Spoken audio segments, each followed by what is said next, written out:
Hello' গাইছ, এয়া জলকীয়া দেখিবলৈ পাইছে পকি ৰঙা হৈ আছে। লমা লমে লাগি আছে এইফালে জলকীয়া। এই হয় পানী গোটেই জলকীয়া হৈ দেখিছেনে কেনেকুৱা লাগন দিছে। এইবোৰ দেখি আছে ৰাইজ, এইফালে মানুহ লাগি আছে, এইবোৰ ছিঙি আছে।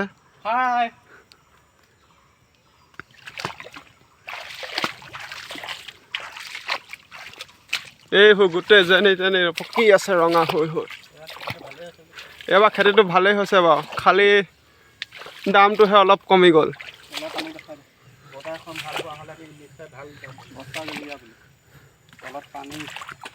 এইবোৰ গোটেই বস্তাত কৰিছিলোঁ জলকীয়াটো, তলত পানী গোটেই। হ'লেও জলকীয়া বা একো হোৱা নাই। আপোনালোকেও এনেকৈ কৰিব পাৰিব জলকীয়া আমাৰ পদ্ধতি মতে।